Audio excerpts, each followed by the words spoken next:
So hey guys, welcome back to another video. We are continuing the beginner series. So if you haven't already and you don't know anything about grease pencil at all, the last video that I made is an extensive video about everything that you need to know that will help you for this course. So yeah, let's go ahead and dive right into it. So please watch the last video, by the way, if you're new, super new. So here we are in Blender.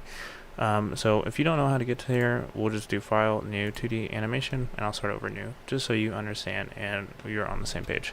So the first thing we're going to do is take off the strength and take off the sensitivity of the radius. We need to go ahead and develop the seesaw and the surrounding objects. Alright, cool. So what we're going to do to make we'll do the polygon tool, so we'll drag it out,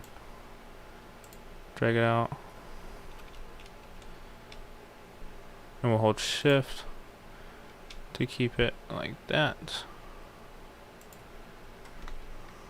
and then we'll hit enter. So pretty okay triangle. We can actually mess with these points a little bit, so we'll hit G, grab this point, come in, clean up this triangle a bit and yeah, so there you go, perfect. It's a perfectly bent triangle. Well, just to kind of play with the aesthetic, let's make it look just like this. So cool, now that we have that, we're going to go ahead and change the interior. So we'll come over to the materials tab, which we've been over before. So we'll come over to the materials tab, hit the fill, and we'll do the fill as black, or you can do any fill color you want. Please get creative. I want to see what you guys got. Don't forget to post this information in the Discord, because all this will be available for you, and I would like to see what you guys have created. So, and girls. So what we're going to do is come into here and we'll go over to object mode. We'll do shift A, which will now bring into the add menu, and we'll go down to grease pencil and we'll create a new blank. And now that we have the blank selected, haha, thought that was funny, we'll go to draw, and now that we have the draw selected, we will create a box. So we'll draw the box out. This is going to be our seesaw. We'll hit enter to finalize it, and then we'll go to object mode and push G to bring it down. Now, something to note here is this little tiny dot, this is our origin. This is going to make animating hard because the origin is not centered to the actual object. It's just off of the original creation of the stroke, because we drew different from the origin, and that happens. So in order to do that with the object selected, make sure that you have this selected. We're in object mode. We'll go to object, set origin, and origin to geometry. This will center it inside the center of our geometric shape. Awesome. Now that we have that selected, we'll come over here into our materials tab. We'll select fill. We'll go ahead and select everything. We'll assign it, and you see that our first problem happened.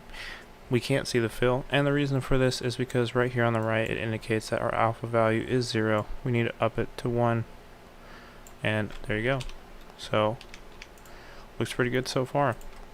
Alright, now that we have that our seesaw created, we're gonna hold G and hold X and make sure that this right here is center over the triangle. So now that it's over the triangle, it looks more like a seesaw. So to kind of simulate what it'll look like, we'll push R and rotate, and it looks like it is pretty well balanced. And yeah, so that's pretty much the general idea of what we're going to do. But the reason why we did two different strokes is because we're going to animate two things differently. We want the triangle, the base of the seesaw, to be stationary, and then we want the seesaw to move.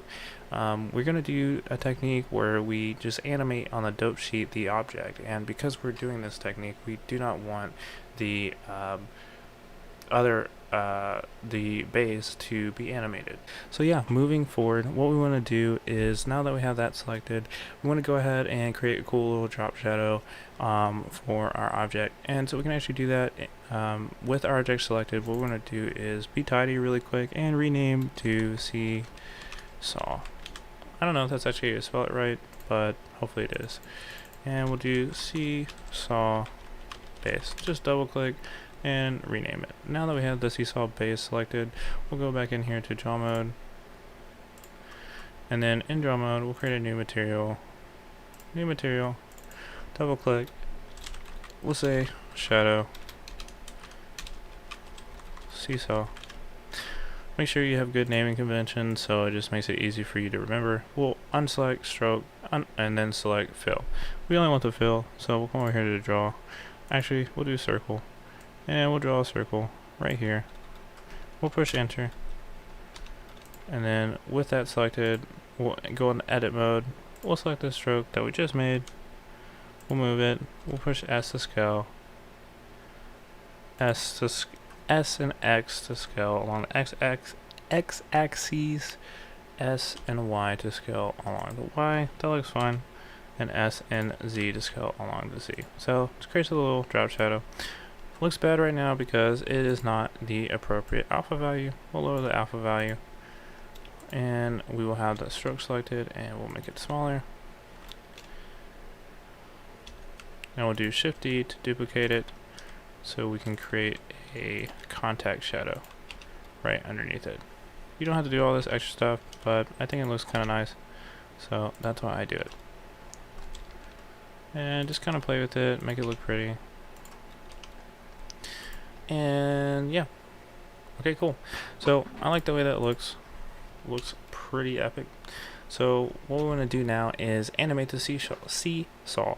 We won't add in the other objects quite yet. Well, we'll do that shortly, but what we're going to do is animate the seesaw. So what we're going to do is select the seesaw in object mode. We're going to do select. What we're going to do is lock the base, so we can come over here and right here on the restriction toggles, we will do selectable, and we will take off seesaw base. So now we cannot select seesaw base, and now we can just focus on the actual seesaw. So this is kind of new information for you guys, but you're learning something new. So what we want to do is add about 20. So the first frame, which is going to be, it should be, it's 1. So we'll hit R and Y, and so we'll put it at the very extreme. And then at 20, we'll do R and Y, and we'll do at the other extreme. Make sure your auto record is on, and we can actually see it here in the dope sheet, so we'll change to the dope sheet because that is what we're doing. And then what we want to do is Shift D to duplicate that keyframe and drop it off at 40. We also want to come down here to the end, change it to 40. So now when we play, we have a seesaw. Pretty cool, huh? But the problem here is it's not very animated. I mean, yeah, it looks fine. Goes up, goes down. That's what a seesaw does. But let's make it more, I don't know, dynamic. So what we want to do is when we come into here, we can go to the drop down graph editor, and now that we're in the graph editor, we can actually see the seesaw and how it interpolates between two values. So there's actually a really nice curve here, but we can probably mess with it and make it more interesting. So we'll drag out this curve so that it is more dramatic, and we'll come over here and select the final curve and drag it out to where it is more dramatic as well. So now when we do it, it looks like it's kind of doing it. Looks pretty interesting compared to the first, right? So you can play with these values as you can see, and each one is going to kind of give you a different output. But that's what's so powerful about curves, is that you can do something crazy like go past the initial value, or you can stay in the initial value and just make it a little more interesting, and there's a little bit more hang in between the seesaw, and I think that's the importance. Okay, cool. So that's it for this video. In the next video, we are going to add the objects to each side of the seesaw. We're going to animate it, and we will do more. So join the Discord if you haven't already, and I'll see you in the next video.